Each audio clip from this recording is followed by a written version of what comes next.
सत्संग की आधी घड़ी तप के वर्ष हजार, तो भी बराबर है नहीं कहे कबीर विचार। तो यहाँ आपसे प्रार्थना की जाती है, जब तक सत्संग चले आप सब चिंताएं और इधर उधर की गल्ला बातें छोड़ के ध्यान से सत्संग सुनो। तो कहते हैं छोटे छोटे पैसे जोड़ करके तूने एक थैला भर लिया रुपयों का,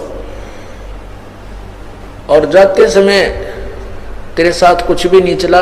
पहले क्या करते थे, बैंक तो होते नहीं थे, और जिसके पास 100, 200, 500, 1000 रुपये हो जाते, उसको एक थैले में डालकर जमीन में दाब दिया करते, कहीं को चोर ना उठा ले जाए, और उसको दबा करके भूल जाते कहाँ सी दाब रखा है। फिर वो मर जाता अचानक बूढ़ा, सोचा करता बाद में बताऊंगा, बच्चे जब कहीं बर्बाद ना कर दें अभी से।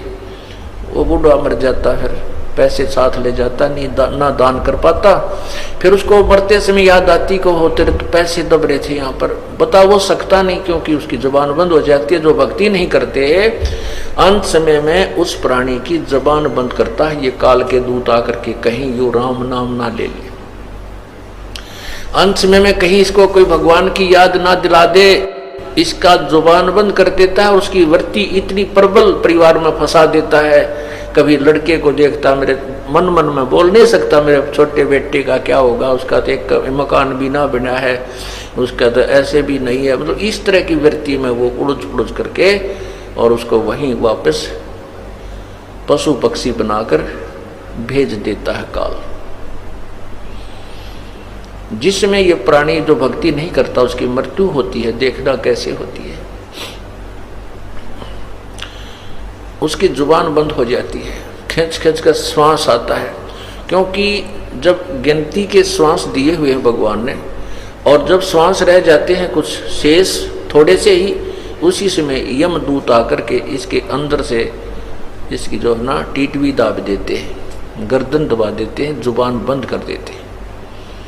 जैसे जुबान को पैरालिसिस हो जाता है ऐसा कर देते, पूरा शरीर को ही पैरालिसिस टाइप हो जाता है। और फिर वो गिनते हैं उसके श्वास कितने शेष रहते हैं इसके, वो फिर खींच खींच कर सांस लेता है, तो वो गिनते रहते हैं, अब इतने रह चुके हैं। वो पूरे होते ही वही बटन दबाकर उसको ले जाते हैं। उस समय उस यमदूत दिखाई देते हैं, उसको बेहोश हो जाता है और वो डरता है, शरीर को छोड़ जाता है, टट्टी पेशाब निकल जाती है भयभीत होकर के। आप देखना जो परमात्मा की भक्ति करते हैं उनकी मृत्यु देखना, जब उसका पेशाब और टट्टी और आंखें भी आसानी से शरीर निकलता, उसको कोई पीड़ा नहीं होती। और जो भक्ति नहीं करते ऐसी दुर्गति होकर मरता है वो। और पहले तो यहाँ तक कहा करते कि इसके प्राण ना निकलते पापी के, गाय का पुच्छड़ पकड़ा दो, शायद कुछ थोड़ा बहुत पार हो जाए। ये टोटके है करवाया करते ये मूर्ख लोग। फिर कहते गंगा का जल ला दो, इसमें गंगा का जल घेर दो, इसका पंडा छूट जाता है, पीछा छूट जाता है। तो इस प्रकार भक्ति करने और ना करने वाले में बहुत अंतर है। परमात्मा कहते हैं आए हैं सो जाएंगे भाई राजा रंग फकीर, एक सिंहासन चढ़ चले एक जूड़े जा जंजीर। जाना तो सभी ने है, भक्ति कर रहे हैं वो भी शरीर छोड़ेंगे, जो नहीं कर रहे हैं वह भी छोड़ेंगे। जो शरीर भक्ति नहीं कर रहे हैं उनको तो यम के दूत बांध के ले जाएंगे एक मुर्जिम की तरह, और जो भक्ति करते हैं उनको परमात्मा विमान में बैठा कर ले जाएगा, सिंहासन पर बैठा। एक भगत जी बताया था, कह रहा था जी मैंने एक बार स्वप्न आया कि मैं दादू साहब के जहाज में बैठा जाऊं था, ऊपर सतलोक की तरफ ले जा रहे थे। वो मेरे गुरु जी थे किसी जन्म में, और दादू साहब कबीर जी के शिष्य थे, परमात्मा मिले थे उनको बूढ़ा बाबा के रूप में। तो दादू साहब के जहाज में बैठा जाऊं था, और हमारे गांव की बहुत लंबी चौड़ी बनी थी, वहां पर बनी यानी जंगल होता है, और वहां मैं बालक से थे जो वहां आया करते, उसमें जाल होती थी पहले, उनके पील लगा करती, एक फल होता है जाल का पेड़ होता है, और वहां और भी बहुत से हम खेला कूदा करते बचपन में। वो देखिए मैंने जहाज में गए, और मैं नो देखने लग गया, रे मैं तो यहाँ घूमा करता, यहाँ पर ऐसा खेला करता। ओहो, कहता इतने में मैं जहाज से नीचे पटक दिया और वहां आके पड़ा और पड़ते ही आंख खुल गई, यानी वो सपना टूट गया। तो पुण्यात्माओं, ऐसे ही हम मार खा जाते हैं, ऐसे ही हम वापस गिर जाते हैं इस लक 84 के चक्कर में। हमारे को अंत समय में यू काल कोई ना कोई ऐसी बीमारी याद दिवा देगा और मन का हो ये तो बड़ा आनंद आ रहा था यहाँ पे, और उन सारे दुखों न भूल जा जो सारी उम्र पीड़ित रहा वो। तो पुण्यात्माओं, ये ज्ञान तत्व ज्ञान आपको इसलिए सुना जाता है कि आप सावधान रहें, आप मार ना खा जाएं जैसे पहले खा चुके हैं। तो कहते आए हैं सो जाएंगे राजा रंग फकीर, एक सिंहासन चढ़ कर जा एक बंधे जात जंजीर। बहुत अंतर हो जाता है।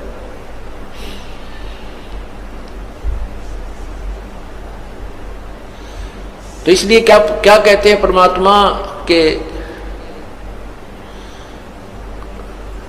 जैसे जब वो अंत समय में मरता है, सारी उम्र माया जोड़ जोड़ कर धर जाता है, और अंत समय में वो बच्चों को भी बताना भूल जाता है, अचानक मर जाता है, तो उसकी मृत्यु वहीं रह जाती है। फिर वो सर्प बन का आता है और सर्प बन की जूनी धार करके वहीं घर में घुसता है जहां उसने वो धन दबा रखा होता है, वहां ढूंढता फिरता है।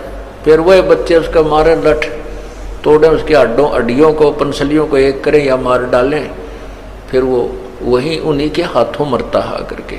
ऐसे दुर्गति हमारी होती रहती है, हमने इससे सावधान होना है।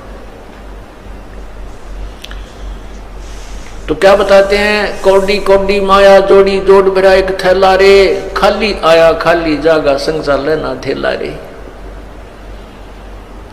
एक जगह शमशान घाट पर देखा था, याद नहीं आ रहा कहां पर लिखा था, उसमें लिखा था शमशान घाट इधर है, और नीचे एक श्लोक लिखा था कि ए भोले इंसान याद रखना कि कफन का जेब नहीं होती, कफन का जेब नहीं होती। जब तू यहाँ आएगा तेरे साथ कुछ नहीं आएगा, और जिस पर एक सिंगल कपड़ा तेरे ऊपर डाला जाएगा वो उसका जेब भी नहीं होगी, अर्थात तू कुछ नहीं ले जा सकेगा।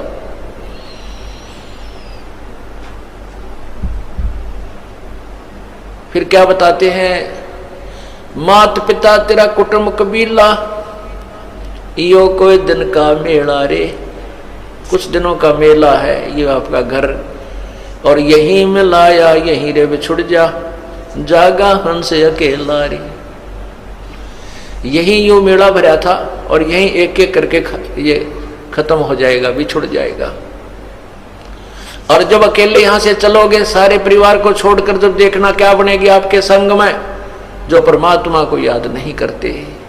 परमात्मा कहते हैं हिड़की दे दे रोएगी सुरता जब तू चल लेगी अकेली। आत्मा को कहते हैं जब बड़े पूरे परिवार ने छोड़कर जिसको तू अपना मान रही है, फिर पछाड़ खा रोएगी जब तू अकेली जाएगी, यहाँ से तेरा कोई साथ नहीं जाएगी। इसलिए परमात्मा की भूल मत गिरने दे।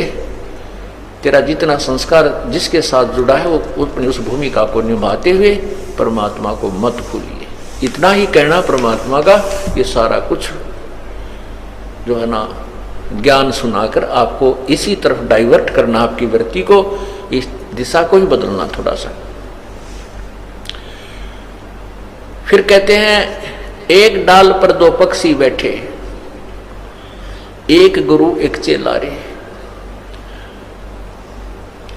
और चेला तो चंचल है भाई, गुरु निरंतर खेला रे।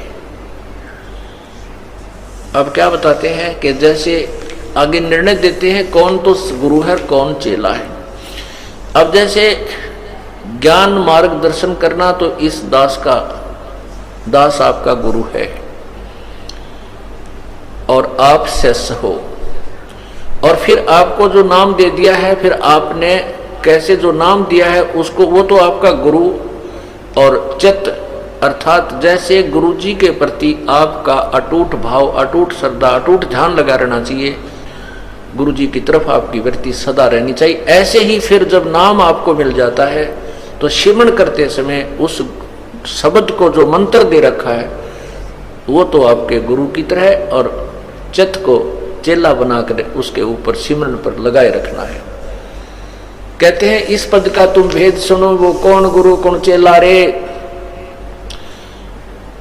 रामानंद का कहे कबीरा, शब्द जो मंत्र आपको दिया है वो गुरु और चित्त अर्थात उसके ऊपर मन को लगाए रखना, वो तेरा वो शिष्य है। यानी चित्त को उस मन के ऊपर मंत्र के ऊपर लगाए रखना, भक्ति करते रहना, ऐसा परमात्मा हमें समझाते हैं। पुण्यात्माओं भक्ति भी करें तो कैसे करें, किसकी करें, कौन परमात्मा है और किस साधना से हमारा मोक्ष होगा, सबसे पहले ये निर्णय करना होता है। और जब तक हमें ये निर्णय नहीं होगा कि हम किस दिशा में चलें, हमने अपने घर की तरफ जाना है, बहुत दूर हम खड़े हैं, और जब तक हमें ये नहीं मालूम कि हमारा घर किस दिशा में है, कौन सा मार्ग है वहां जाने का, तो ऐसे कुमार्ग पर जाना व्यर्थ है। विपरीत दिशा में चाहे हम कितनी स्पीड से चलते रहें, वो दिशा दूर, वो हमारे मंजिल से दूर ही हमें ले जाती रहेगी। शास्त्र विधि को त्याग कर मनमाना आचरण जो हम करते हैं वो हमारे लिए हानिकारक है, परमात्मा से दूर कर देता है। कैसे कर देता है? जैसे किसी ने तप किया तो राजा बन गया। अब राजा बन जाता है, फिर नहीं मानता भगवान को, बस वो तो इतना तो मानता है कि तब मंदिर आ गया, नौकर लिया, कभी गया तो लोग दिखावा 10-5 हजार रुपये दे दिए, कोई जमीन दे दी मंदिर के नाम पे, उसी तरह के। लेकिन कोई नौकर तो गुरु बना ले और भक्ति कर और बुराई मत कर, माया जोड़नी छोड़ दे, दुनिया को तंग ना कर, टैक्स अधिक मत लगा, और ये बकवाद करनी छोड़ दे, गुटी सुटी लानी छोड़ दे, ये नहीं छूट सकती। तो फिर वो अभिमानी हो जाता है, उसके सामने उसको 9 शब्द स्वीकार्य नहीं होता। राजा को कोई नौकर या कोई भी उसको कहे वो नहीं सुनता, उसमें इतना अभिमान बन जाता है और अपने जीवन को खो करके वो पशु जोनी में चला जाता है, परमात्मा से दूर हो गया। शास्त्र विरुद्ध साधना से अर्थात कुमार्ग पर जाने से मंजिल से विपरीत दिशा में चला गया। भाई जो गुरु बचन पे डट गे रकट गे फंद 84 के, कट गे फंद 84 के, रकट गे फंद 84 के। भाई जो गुरु बचन पे डट गे रकट गे फंद 84 के। वस्तु मिली ठोर की ठोर, मिट गई मन पापी की दौड़।